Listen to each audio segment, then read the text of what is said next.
آگے اور ہے اس میں 127 نمبر والے صفحے پر یہ بھی لکھا ہوا ہے، حضرت کثیر المجاہدہ تھے، 70 سال رات کو نہیں سوئے۔ رسول اللہ صلی اللہ علیہ وسلم تو سوئے بھی، تہجد کے لیے اٹھے بھی۔ رسول اللہ صلی اللہ علیہ وسلم کے پاس بیویاں بھی تھی، رسول اللہ صلی اللہ علیہ وسلم نماز بھی پڑھتے تھے، فرض بھی ہو نوافل بھی ہو، عبادات رسول اللہ صلی اللہ علیہ وسلم کرتے تھے۔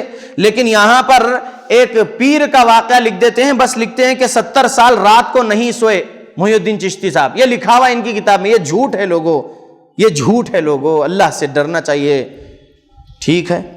جود و سخاوت صفحہ نمبر 127 پر لکھا ہوا ہے محی الدین چشتی کی جود و سخاوت، دیکھیے کیا ہے۔ حضرت خواجہ قطب الدین سے نقل ہے کہ میں 20 سال حضرت محی الدین چشتی کی خدمت میں رہا ہوں، کبھی کسی کو حضرت نے انکار نہیں فرمایا۔ جب کوئی شخص کچھ مانگنے آتا، حضرت مصلے کے نیچے ہاتھ ڈال کر جو اس کی قسمت کا ہوتا وہ اس کو مرحمت فرما دیتے۔ آپ کا یہ بھی بیان ہے کہ میں نے اس عرصے میں حضرت کو غصہ ہوتے نہیں دیکھا۔ استغفر اللہ، یعنی مرید خواجہ قطب الدین جو ہے محی الدین چشتی اجمیری کے مرید، وہ بیان فرماتے ہیں کہ 20 سال محی الدین چشتی کی خدمت میں رہا، ٹھیک ہے، اور پھر یہ دیکھا کہ جو کوئی ان کے پاس آتا کسی کو انکار نہیں کرتے، بس اپنے مصلے کے نیچے ہاتھ ڈالتے اور نکالتے جو اس کی قسمت کا ہوتا دے دیتے۔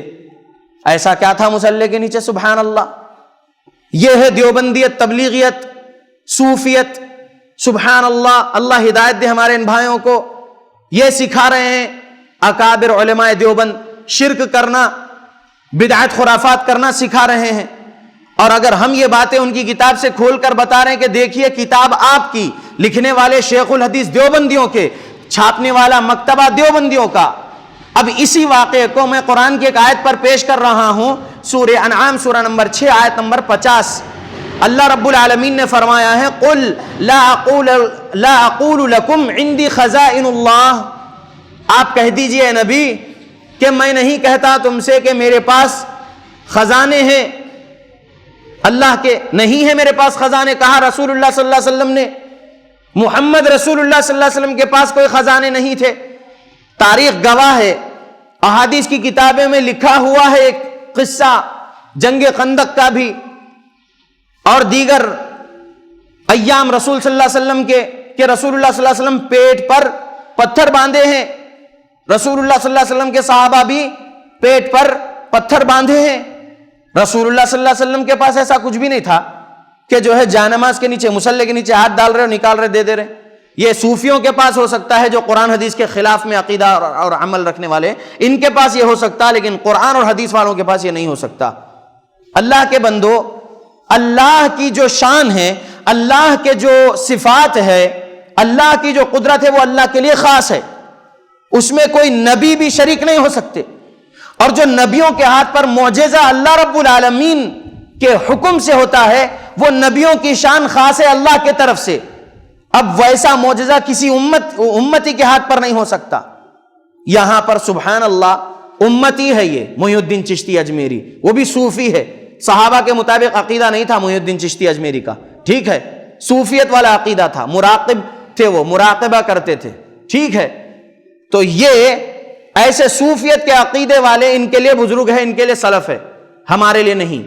ہم اہل حدیث مسلمانوں کے لیے صحابہ رضی اللہ عنہم اجمعین اور صحابہ کے عقیدے اور اعمال کو جو سیکھے تابعین، تبع تابعین اور ہم سے پہلے جتنے گزرے ہوئے بزرگان دین، جو صحابہ کے مطابق عقیدہ اور عمل تھا، وہ ہمارے سلف ہے، وہ ہمارے سلف صالحین، الحمدللہ۔ ہم کہتے ہیں کہ آئیے قرآن کو پڑھیں گے، قرآن کا ترجمہ پڑھیں گے، سمجھیں گے، اور اس کی تفسیر جو احادیث میں ہے، جو رسول اللہ صلی اللہ علیہ وسلم نے تفسیر کی ہے آیات کی صحابہ کو، وہ سمجھیں گے اور اسی کے مطابق اپنا عقیدہ اور اپنا عمل بنائیں گے۔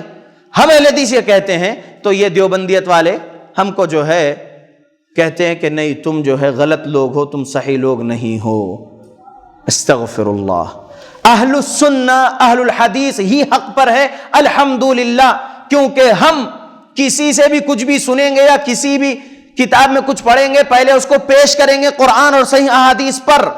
قرآن اور صحیح احادیث سے مل گئی کوئی چیز، الحمدللہ، قرآن اور صحیح احادیث سے موافقت کر گئی کسی شیخ کی بات، کسی بزرگ کی بات، تو ہم مان لیں گے۔